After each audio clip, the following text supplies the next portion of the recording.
I'm glad you could join me, and I have lost something. Lord.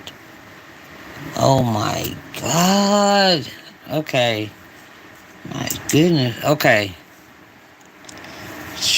Back. Alright. Hey everybody, welcome to Valentine TV. If you could please hit that subscribe button, the like button, and share it if you will, please. Today's reaction is coming from Rod Morelli, and it's a little bit more going on with that Diddy trial. And we just need to see what else. We don't want to get like shocked. You know what I mean? We don't want to get like surprised by nothing. Okay? We're gonna stay right here and see what's going on, okay?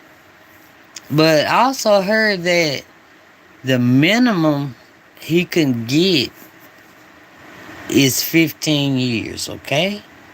That's what I heard on the blog, all of that. Okay? So that's the minimum. So we gotta. That's why he got 4 darn lawyers. 4. All right, let's see what Murad what he's found out, and I also come back with something that I just heard from somebody else I was watching. I'm all over. I'm all over YouTube, all over the place. All right, here we go. Let's see, Murad. Let's go. Moves. Diddy is making, guys, big moves when it comes to his legal team. Hey guys, it's Murad. Y'all, and I didn't speed Murad up because Murad talks fast. Y'all know he from London. He talks fast, and I couldn't do it because we couldn't understand what he was saying. So Murad, forgive me, please. Morale, daily and consistent content. Let's get straight into this video and discuss what is happening here, where Brian Steele has come into the fold. He is a lawyer, a pretty big lawyer who helped actually free Young Thug. He has now officially joined P. Diddy's defense team. Diddy may have received the best chance at beating his multiple charges this week. Brian Steele, the attorney who helped Young Thug, comes out on the winning end of his RICO trial, recently joined the Bad Boy co-founders defense team. Megan Cuniff, the go-to journalist for many hip-hop trials over the last couple of years, reported the power move on Tuesday, stating, "Here's something I didn't expect to write. Young Thug's lawyer Brian Steele has joined Sean Diddy Combs' criminal defense team." In a follow-up tweet, she quoted his motion where he requested to appear as counsel for the 55-year-old artist in the trial of May. On June 10, 2024, I was held in contempt by a Superior Court judge in Folsom County, Georgia, in state of Georgia. When the judge wrongfully ordered that I reveal privileged information, as recent history was shown, Empire's motivation and the misdemeanor contempt conviction was reversed via a unanimous choice by the Supreme Court of Georgia. So this is pretty big news that, Brian Steele has joined the fold for P. Diddy and his legal defense team. I think this puts him in great chances. Diddy has the funds, he has the money, of course, no longer a billionaire, but his net worth currently is at $300 million, and that is still a lot of money to build that perfect defense team. Mark Garagos, Brian Steele are 2 criminal lawyers that you do not play with. They have helped so many people, whether it's the recent Young Thug related stuff, and also when it comes to Michael Jackson and etc. The icing on the cake would have bringing on Joe Tacopina, who basically just helped A$AP Rocky and his particular. We already knew that he was not helping, okay? I want him to help Wendy. Somebody that deserves it. Now Wendy need to get out of that what she's in, cause living with people with dementia and you don't have it, that's. But anyway, so he has 4 lawyers, and I heard the minimum that Diddy has to serve is 15 years, right? And y'all know what? Also, instead of like a 2 weeks, put it off for 2 weeks, they wanted to put it off for 2 months. That's what I heard. So now, I heard the judge granted it. I don't know for sure. That's just what I heard. Okay, I gotta go back and make sure. Okay, that was just in the some stuff I was reading. You know, I gotta see it on the paperwork, right? All right. So don't hold me to that judge granted 2 months, okay? Because I don't know that for sure. the trial, but of course he has ties to Rock Nation, and they're not messing with Diddy right now, basically. But I think this is great news for Diddy. He is building that defense team, and this only is going to show us that when the trial does begin, it's going to be an absolute showdown when things go on, because Brian Steele and Mark Garagos together, they are both not to play with. Yo, that's gonna be the trial. I wish they would darn televise it. It ain't fair. Low in the fact that you've got Mark Agnofello, who, you know, is right there in the corner, obviously doing stuff in the background. He was leading the majority of this case for the majority of these months, and now, of course, over the past couple of months, it's going to be Mark Garagos, past couple of weeks, sorry, where he's going to be the one in the firing line for Diddy. Anthony Rico no longer exists. He obviously left. He couldn't deal with stuff, and I feel like there were issues going on, and I felt like Diddy was doing something that the other lawyer, I forgot his name. I just called the melanated lawyer. He didn't want to go along with that. He didn't want to lose his license for whatever. If they was trying to do something wrong, or trying to get by with something, that lawyer said, I'm out of here. Forget y'all. Y'all do it. In my opinion, that's just my thoughts, y'all. Hey, baseball 2468. Hey, thank you for joining Valentine TV. And y'all, as you come in, hit the subscribe button and the like button. And thank you. Welcome. This is the first time I've seen you over here at Valentine TV. Welcome. All right, let's see what else. Thank you so much. I appreciate you. Let's see what Diddy's trying to do.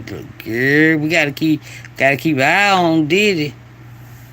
Gotta keep an eye out. There were a lot of disputes, but that now is old news, because I think that Brian Steele coming in with Mark Garagos are going to be a fire team for Diddy, and I think that this has now boosted Diddy's chances in either walking free, which I still doubt,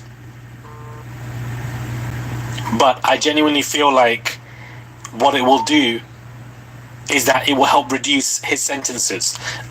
I don't think that Diddy's going to walk free, because I think that this is not the same case as Young Thug, where witness testimonies and videos and etc. were all very different. Here, it's all very much there. So let's not compare ASAP or Young Thug's case to Diddy. They're all still very extremely different. Just because they have similar lawyers on board doesn't necessarily mean that the same results might apply. But it also means that, Diddy is in a better position. He's got a lot more better legal team on his side. And so Brian Steele, I'm here for it. I want to see what this guy's going to do. This trial is going to be a showdown as it is. But with these better lawyers coming into it, the twists and turns are going to be unimaginable, and the litigation is going to be so juicy to get into, guys. I can't wait till we get into this trial, because there's just going to be so much that is happening. Now, USA Today exclusively obtained an LAPD report in regards to what a specific person, Rodney Jones, I believe his name is, Lil Rodney Jones, and how... Oh, Lord. He said, all right, y'all know Murad is from the UK. Ain't nothing wrong with it. But y'all know you talking about Lil Rod. And he's talking about when Lil Rod said it was some pow in the bathroom, right? And then they carried him outside, and that's when they called 911, all of that kind of stuff. So they thinking everything happened outside, but there's no record of none of that.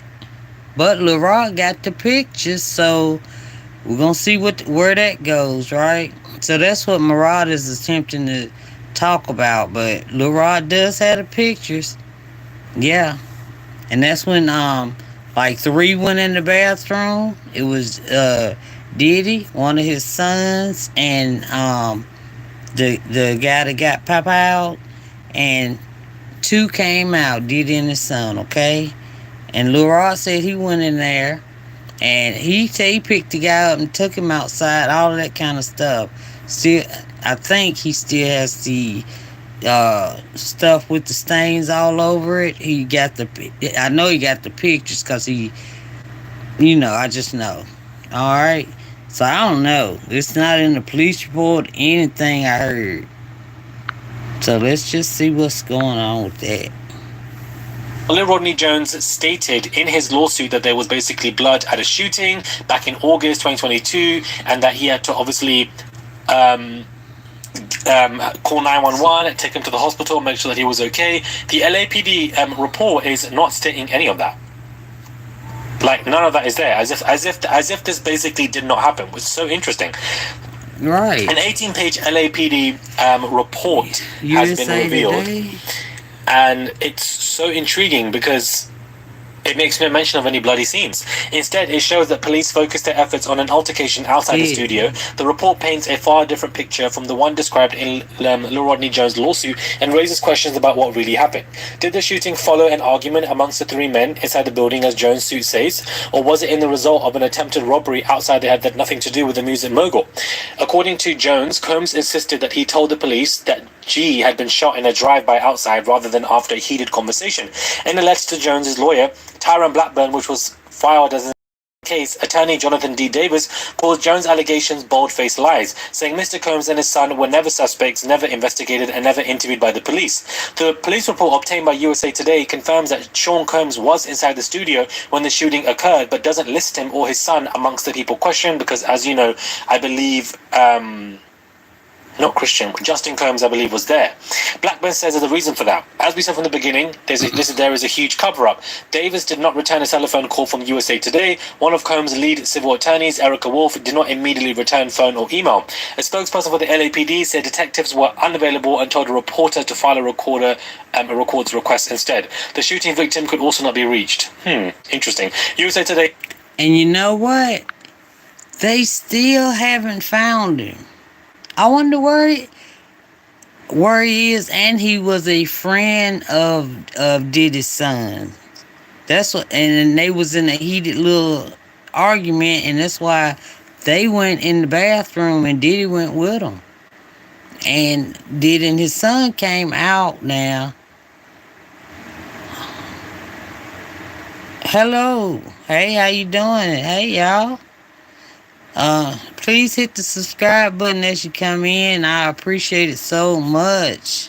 Because Be Baseball 2468, she did. And I appreciate it. Well, I can't see he.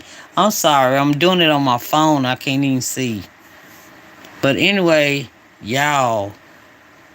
Lil Rod got them pictures. They got the pictures. And it's the pictures. They should ask, where did all the blood come from then? You know what I mean? And it's in the studio bathroom. So I'm hoping it's something in the pictures that show that they are in the bathroom of their studio, of Diddy's studio, okay? I'm just hoping. And I hope whoever got Pop out, I don't know where you at. I hope he alright. Y'all, if y'all know where you at, if y'all have heard anything else more about him, please put it in the comments, because I haven't heard anything else. Alright, here we go. He's not publishing his name because he was the victim of a violent crime. Basically, in the lawsuit, there was a shooting going on in relation to Diddy. There was blood. Somebody had been shot, and he was helping them. And the police report, basically, that has been finally obtained, is not matching the record of what Lil Rodney is saying in his lawsuit. That has been just revealed as of an hour ago. So basically, somebody's lying when it comes to that. And to be honest with you, I would right now lean towards Diddy, purely because there have been lawsuits, there have been allegations, not only of judiciary corruption, but police corruption as well. There was even a lawsuit where a sheriff came in who was helping Diddy and, apparently transporting people and etc. Diddy himself has also boasted in people's stories that when it came to the freak-off parties, any police that were there were on Diddy's side. So there's always been that kind of linear theme where Diddy is corrupt in regards to the relations that he has with the police system. So if there are LAPD reports or police reports that conveniently take out certain stories that put Diddy in a bad place, let's not be too naive. Thank you, Marah, for that. Okay, that would explain it. If they don't talk about it, that would explain it. It was conveniently taken out, huh? I think this LAPD report that has been obtained is intriguing because why was it obtained now? Why wasn't it obtained when the Lil Rodney lawsuit came out? Where is the alleged victim? Why can't he be reached? You know, every single specific different Diddy lawsuit or story that he's been accused of, there's so many different holes that you can go down and you can genuinely get lost, because stuff like this is just crazily intricate. And in order for it to be intricate, multiple people need to be involved. And this is why I feel like Diddy definitely is involved with the police in a very negative way. The trial is upon us. This Friday, again, is the hearing in regards to whether the 2-week adjournment is basically going to be applied or not. And one thing that I did not touch in my initial hearing review, which I should have said, so I do apologize, is that basically there are apparently more victims from what the court hearing was saying. Victim 5, we don't know who that victim person is. So that it looks like there's going to be a lot more ammunition that the prosecution and government is going to have against Diddy, that this person is new, fresh and available in regards to being an alleged victim that we simply don't know about. But we're going to find out this Friday if it's going to be adjourned, if Judge Arun will do so. I think he will. I can't imagine him saying no. That's going to put Diddy's lawyers in a very tight position. But my also question is now is, why is Diddy hiring Brian Steele now? I feel like they've been hired now because of the success of the Young Thug case, but I feel like they should have been hired them ages ago. Let me know your thoughts.